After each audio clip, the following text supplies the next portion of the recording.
The blood pooled beneath Officer Roy Keane's broken body, spreading like dark fingers across the frozen February ground. His radio crackled with desperate voices he could no longer answer. Through dimming eyes, he saw them. Two small shadows moving toward him through the twilight, a massive shape lumbering between them. His hand fell limp against the snow. Was this how it ended? Before we continue, hit subscribe and let me know in the comments where you're watching from. Roy Keane had worn the uniform for 23 years, every day a test of will and conscience. He was a man built like an oak, broad-shouldered and solid, with hands that had pulled children from burning cars and cuffed men twice his size. His face bore the map of hard winters and harder choices. Lines carved deep around gray eyes that missed nothing. A jaw set perpetually forward as though pushing against invisible wind. He worked the night shift in Marley County, a sprawling territory of pine forests and scattered farms, where the silence between emergency calls could stretch for hours. The work suited him. After his wife Quinn died 6 years prior, the emptiness of their house had become unbearable. So he filled the void with double shifts and the company of his canine partner, Rex, a German shepherd who had retired the previous autumn due to hip dysplasia. Now Rex lived his golden years on Roy's porch, and Roy patrolled alone. The night had started like any other. Snow fell in fat, lazy flakes, muffling the world beneath a white blanket. Roy drove the back roads, checking the locked doors of businesses, watching for the telltale weave of drunk drivers heading home from Murphy's bar. His coffee had gone cold in the cup holder. The radio murmured with chatter from the Southern District. Then came the call. Domestic disturbance at the old Hartley property, 10 miles out on Route 47. Roy knew the place. Everyone did. Ezra Hartley had been trouble since before Roy pinned on his first badge, a mean drunk with a temper that burned quick and hot. Roy had arrested him twice for assault, once for threatening a postal worker with a shotgun. Each time, Ezra had walked with suspended sentences and court-mandated anger management that did nothing to cool the rage that lived in him like a permanent fever. Roy clicked his radio. "Dispatch, show me responding to Route 47. The roads were slick, treacherous. His patrol car fishtailed twice before he steadied it, hands firm on the wheel. The Hartley place sat back from the road. A sagging farmhouse with boarded windows and a yard full of rusted machinery half buried in snow. A single light burned in the front room. Roy killed his engine, listening. The wind carried voices, a man shouting, something breaking. He approached the house with the careful steps of a man who had walked into violence before and understood its unpredictable nature. His hand rested on his weapon, though he did not draw it. Not yet. Through the grimy window, he saw Ezra pacing, waving a bottle, his face twisted with rage directed at someone Roy could not see. Roy knocked. "Police! Open up!" The shouting stopped. Footsteps approached. The door swung wide, and Ezra stood there, swaying slightly, eyes red and wild. Behind him, the house was a wreck, overturned furniture, broken dishes, holes punched in walls. "What do you want?" Ezra's words slurred together.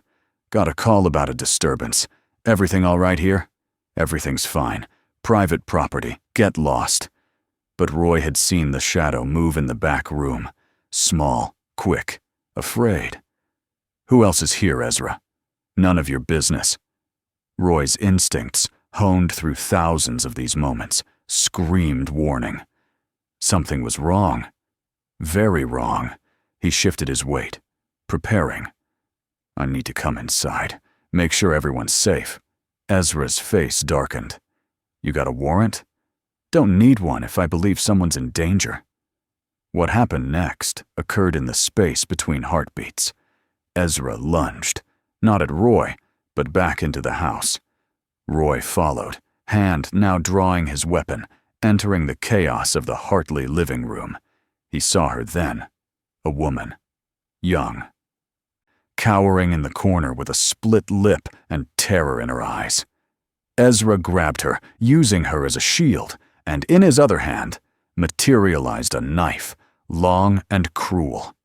"Get out," Ezra screamed. "Get out or I'll kill her!" Roy raised his hands, weapon pointed up. "Easy, Ezra, let's talk this through." But men like Ezra Hartley did not talk things through. They were storms, blind and destructive. He moved toward the back door, dragging the woman, and Roy followed, trying to find an angle, a moment, any opening that would not end in bloodshed. They spilled into the backyard, a wasteland of snow and junk and darkness. Ezra stumbled, his grip loosening, and the woman tore free, running. Roy moved then, fast despite his size, closing the distance. But Ezra was desperate. And desperate men were dangerous in ways that training could not fully prepare you for. The knife flashed. Roy felt it enter beneath his ribs, cold and sharp, stealing his breath. He grabbed Ezra's wrist, twisted, heard bone crack. The knife fell. They went down together into the snow, grappling, rolling. Roy's vision blurred. His training kicked in. Control the threat. Control the threat. But his strength was bleeding out into the frozen ground. Ezra broke free and ran, disappearing into the tree line. Roy tried to stand, failed, collapsed. His radio was somewhere, lost in the snow. He pressed his hand to his side, and it came away dark and wet. The cold seeped into him, or perhaps it was something else, something deeper and more final. He lay there, unable to move, watching the sky through the falling snow. His thoughts scattered, wandered. He thought of Quinn, wondered if he would see her soon. He thought of Rex, waiting on the porch. He thought of all the calls he would never answer, all the people he would never help. The darkness crept in from the edges. But death, he was learning, did not always arrive alone. Through the gathering fog of his fading consciousness, Roy heard them, footsteps crunching through snow, small and quick. Voices, young and high, speaking in urgent whispers. He tried to turn his head, managed only to shift his eyes. Two faces appeared above him, identical as mirror reflections. Girls, no more than 10 years old, with wild red hair escaping from wool caps and eyes the color of storm clouds. They stared down at him with expressions that held no fear, only a strange, ancient knowing that seemed impossible for children. "He's hurt bad," one said. Her voice was steady, calm. "Real bad," the other agreed. "Look at all the blood." Between them loomed a dog, but calling it merely a dog failed to capture the truth of the creature. It was enormous, a mixed breed of uncertain heritage that combined the bulk of a mastiff with the shaggy coat of something wild and northern. Its head was massive, its eyes amber and intelligent. It sniffed at Roy, warm breath washing over his face. Roy tried to speak, managed only a wet, rattling sound. He needed to warn them, tell them to run, to get help, to stay away from the dangerous man who had fled into the woods. But the words would not come. The strength had left him. One twin knelt beside him, small hands reaching toward his wound. "Don't touch," he wanted to say, but again only silence emerged. "We have to help him," the girl said, looking at her sister. "He's dying." "I know," the other replied. There was something odd in her tone, something Roy's failing mind could not quite grasp. The dog lowered its great head, sniffing at Roy's injury, then looked at the girls and made a sound. Not quite a bark, deeper, almost like speech in a language beyond human understanding. The girls exchanged a glance, one of those silent communications that twins sometimes share, loaded with meaning invisible to outsiders. Then, together, they began to move. What happened next defied everything Roy Keene knew about the world, about reality, about the limitations of children and animals, and what was possible in the ordinary February darkness of Marley County. But Roy was beyond questioning, beyond disbelief. He could only watch, helpless, as the twins worked with practiced efficiency that spoke of experience far beyond their years. They did not run for help. They did not scream. They did not panic.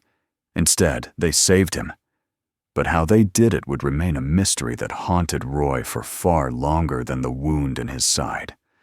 And the truth behind these strange girls, the secret they carried, the reason they moved through the winter night like small ghosts with ancient knowledge, would not reveal itself until the final, terrible moment, when everything Roy thought he understood about that night shattered like ice beneath a hammer's blow. The first twin, Roy would later learn her name was Lydia, pressed her hands directly over his wound. Her sister, Melody, positioned herself at his head, small fingers resting against his temples. The dog circled them once, twice, then lay down beside Roy, its massive body providing warmth against the killing cold. "Stay with us," Lydia whispered, and though her voice was a child's, something in it commanded obedience. Roy felt pressure, firm and steady as she worked. But there was something else too, something he could not name. A warmth that spread from her palms into his torn flesh, a tingling that seemed to slow the bleeding, to ease the terrible tearing pain that had filled his entire world. Through his dimming vision, he watched them. They moved with eerie synchronization, their faces set in concentration that belonged on surgeons, not children. Where had they learned this? Who were they? The questions floated through his mind like leaves on dark water. "The man who hurt you," Melody said softly, her fingers still pressed to his temples. "He's gone now. Ran into the woods. He won't come back tonight." How could she know that? Roy tried to focus, to make sense of what was happening, but clarity slipped away like sand through fingers. Lydia lifted her hands briefly, examining her work, then pressed down again. Her small face was pale in the moonlight, freckles standing out like stars. "You're going to live," she said, and it sounded less like hope and more like prophecy. "But we need to work fast." The dog shifted, placing its enormous head across Roy's legs. The weight was comforting, grounding. Roy found himself focusing on the animal, using it as an anchor against the darkness that wanted to pull him under. The dog's eyes met his, and Roy saw intelligence there, awareness that seemed almost human. "Good boy," he tried to say. The dog's tail moved once, a slow sweep through the snow. Minutes passed, or perhaps hours. Time had lost meaning. The twins worked in silence now, save for occasional whispered words between them, too low for Roy to hear. He drifted in and out, catching fragments of consciousness like a radio signal fading in and out of range. In one lucid moment, he realized his radio was crackling somewhere nearby. One of the girls must have found it, brought it closer. He heard dispatch calling his name, worry creeping into the operator's voice. "Unit 47, what's your status?" "Roy, respond." Melody picked up the radio, pressed the button. We found Officer Keene. He's hurt. We're at the old Hartley place, out back. Send ambulance. Fast!" Her voice was calm, clear, authoritative. Dispatch stuttered through a response, confused by the child's voice but understanding the urgency. "Copy that." "Help is on the way." "Who is this? How bad is he hurt?" But Melody had already set the radio down, returning her attention to Roy. "They're coming," she said. "But they won't get here for at least 15 minutes. We have to keep you alive until then." 15 minutes. It sounded like forever.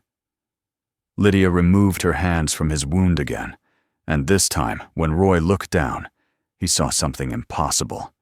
The bleeding had slowed to a trickle. The torn flesh, though still grievous, looked somehow better, less ragged. as though invisible hands had begun knitting it back together. He stared, unable to process what his eyes reported. The pain, too, had diminished, settling from a screaming agony to a dull, manageable throb. "How?" he managed to rasp out. "Shh," Lydia said. "Save your strength." But Roy needed answers. His cop's instinct, even dulled by blood loss and shock, knew something was deeply wrong here. Not wrong in the sense of criminal, but wrong in the sense of unnatural, impossible, beyond the boundaries of what he thought he knew about the world. The dog lifted its head, ears perked forward. A low rumble built in its chest, not quite a growl, more like a warning. Both girls froze. "What is it?" Melody whispered. The dog stared into the darkness of the tree line where Ezra had fled. Its rumble grew deeper, more insistent. The twins exchanged another of those loaded glances, and Roy saw fear flicker across their faces for the first time. "He's coming back," Lydia said. And indeed, Roy heard it now. Footsteps crashing through underbrush, growing closer. Ezra Hartley was returning, and the desperate rage of a wounded animal would be nothing compared to the fury of a man who knew he had crossed a line from which there was no return. Ezra burst from the tree line like a nightmare-given form, wild-eyed and bloodied, his broken wrist cradled against his chest. He had found another weapon, a length of pipe, rust-stained and heavy. His gaze fixed on Roy, on the girls, on the impossible scene before him. "Get away from him!" Ezra shouted, advancing. "You little freaks, get away!" The girls did not move. They positioned themselves between Roy and the approaching man, small shields of flesh and bone that would provide no real protection. The dog rose, hackles raised, placing itself in front of the twins. "Run," Roy tried to say, but his voice was barely a whisper. Ezra raised the pipe. "I said, move!" What happened next occurred too quickly for Roy's injured mind to fully capture. The dog launched itself forward with shocking speed for something so large. Ezra swung the pipe, connected with the animal's shoulder. The dog yelped but did not stop, its massive jaws closing around Ezra's leg, bearing him down into the snow. They rolled, man and beast, a tangle of violence and desperation. Lydia pulled Melody back, away from the struggle, but neither girl screamed. They watched with that same eerie calm, as though they had witnessed such things before, as though violence was an old acquaintance.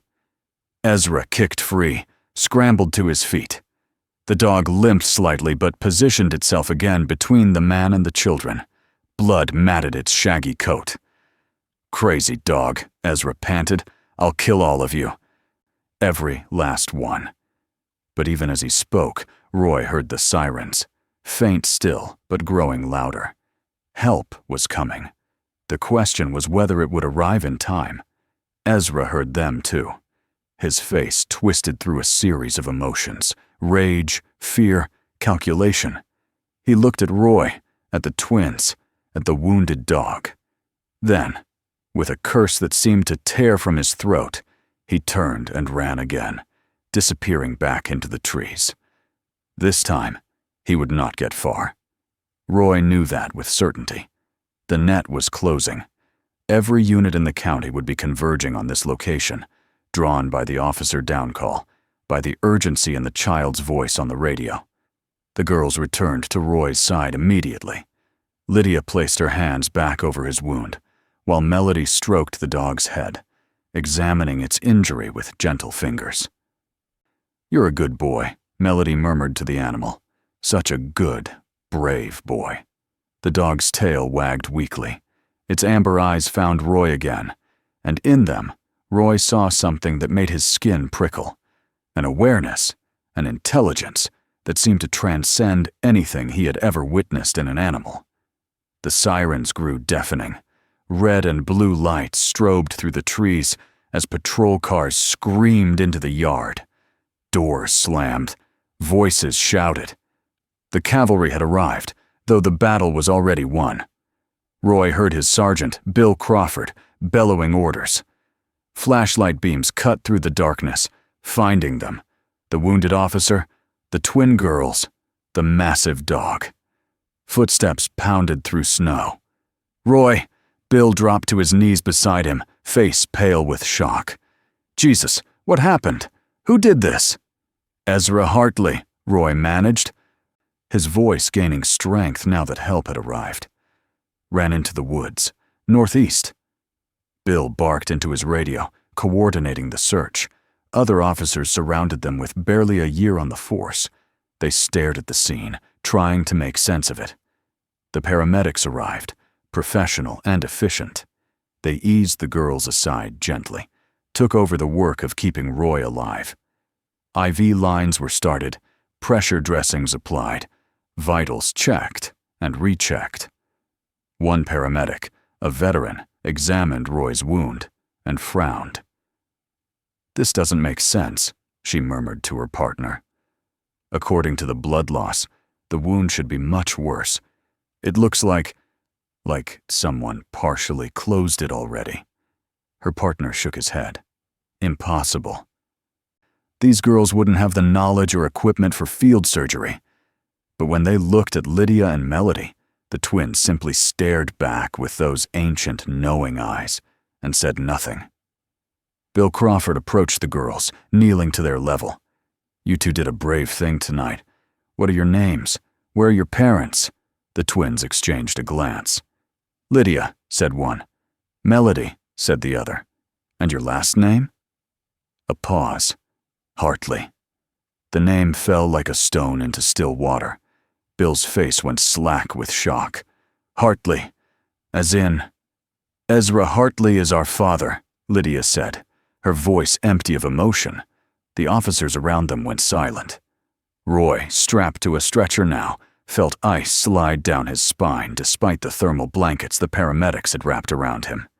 These girls, these strange, capable girls who had saved his life with impossible skill, were the daughters of the man who had tried to kill him.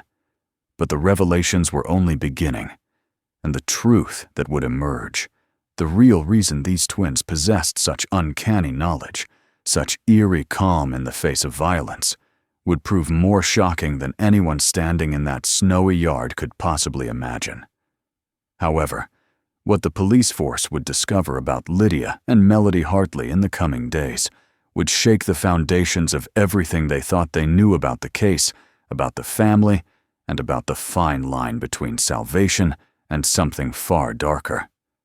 The truth came out slowly, piece by piece, over the following week, as Roy recovered in the hospital and the investigation into Ezra Hartley deepened. They caught Ezra 3 miles from his property. Hypothermic and half-mad, his broken wrist swollen to twice its normal size.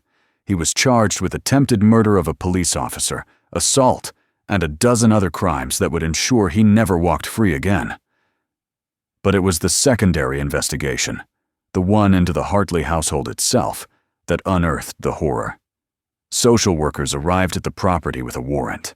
What they found in that decaying farmhouse would haunt them for the rest of their careers.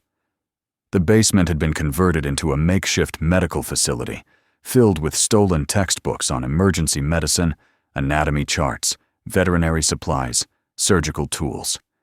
The walls were covered with notes in a child's handwriting, neat, precise instructions on how to treat knife wounds, gunshot trauma, broken bones. Lydia and Melody had been training themselves to save their father's life, because Ezra Hartley was not just violent. He was a career criminal, involved in drug running, and worse, constantly getting into fights, constantly getting injured. And he refused to go to hospitals where questions would be asked and records kept.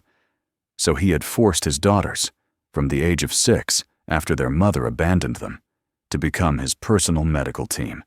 He would come home bleeding, broken, and the girls would patch him up. If they failed, he beat them. If they succeeded, he beat them less. They learned through trial and error, through stolen books and YouTube videos watched on an old laptop, through desperate improvisation and the terrible consequences of failure. They had saved his life 17 times. The dog, a stray Ezra had brought home 3 years prior, intending to train it for fighting, had become the girls' only protector, the only source of warmth and comfort in their nightmare existence. They had named him Falcon because he carried the weight of their world. When Detective Quinn interviewed them at the Child Protective Services facility, Lydia and Melody sat side by side, holding hands, and told their story in flat, effectless voices. They described wounds they had sutured, bones they had set, the time Ezra had been stabbed in the lung, and they had kept him breathing through the night with a chest tube made from a garden hose. "We didn't want to save him," Lydia said. "But he said if we didn't, if we let him die, he would kill Falcon first and make us watch. So we learned." Melody nodded. "We got good at it. Real good. We could stop bleeding faster than most doctors. We knew exactly where to press, how hard, what angle.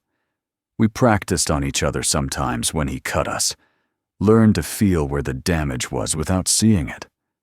Quinn had to excuse herself from the interview twice to vomit. When Roy heard the full story, when Detective Quinn sat beside his hospital bed and walked him through what they had uncovered, he wept.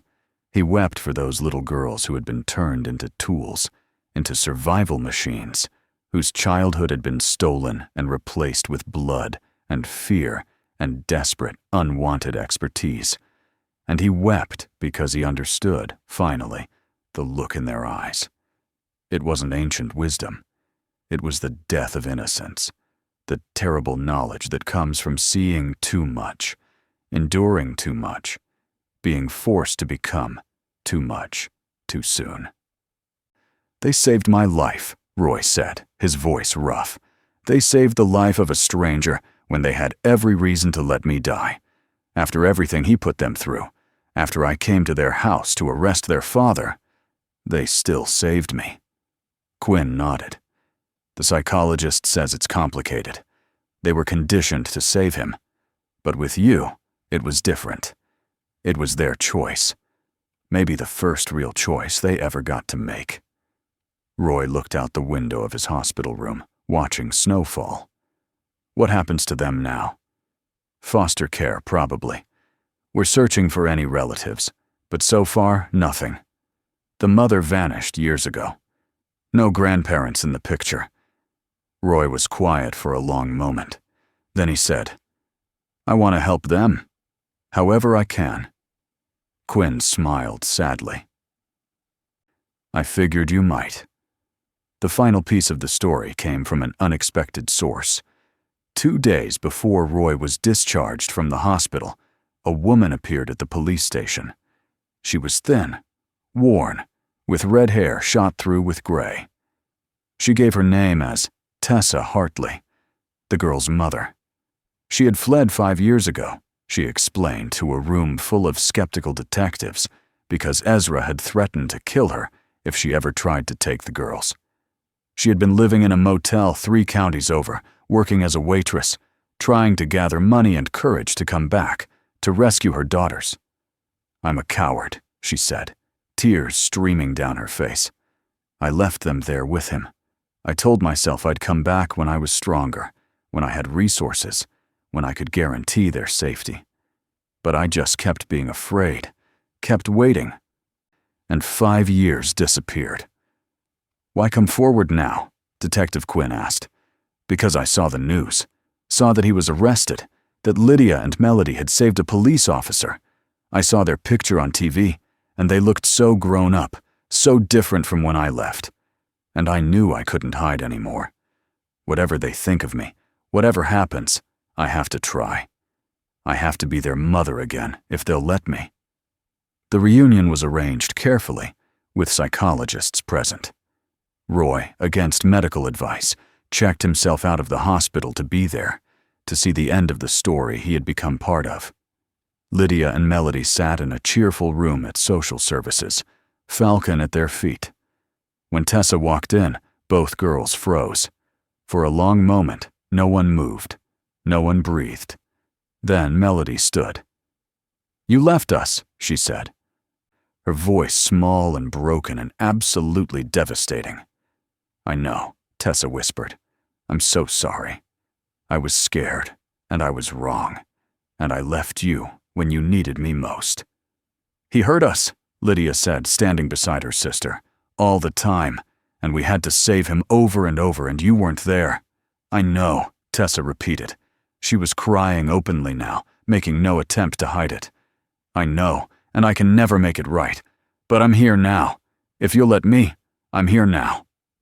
The twins looked at each other, that silent communication passing between them. Then, together, they walked forward into their mother's arms. The room full of professionals, detectives and social workers and psychologists who had seen every permutation of human tragedy, watched with tears running down their own faces as the broken family held each other and wept. Roy stood in the doorway, one hand pressed to his healing wound, and understood that sometimes survival was not the end of the story. Sometimes it was just the beginning. Falcon rose from his spot on the floor, walked over to Roy, and sat beside him. Roy ran his hand through the dog's shaggy fur, feeling the solid warmth of the animal that had helped save his life, that had protected 2 little girls through years of horror. "Good boy," Roy murmured. "Such a good boy."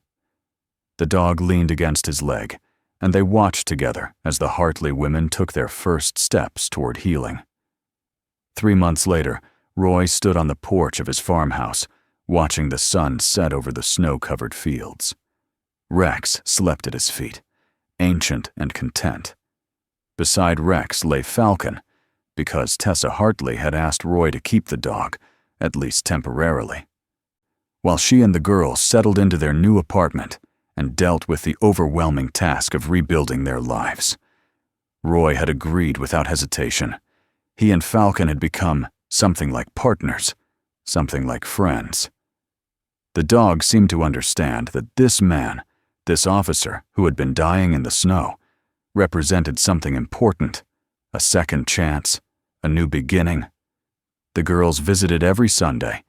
Tessa brought them, and they would spend the afternoon at the farm, teaching Roy to bake cookies from Quinn's old recipes, playing with both dogs, talking about school and friends and the 1,000 ordinary miracles of a childhood finally allowed to be a childhood.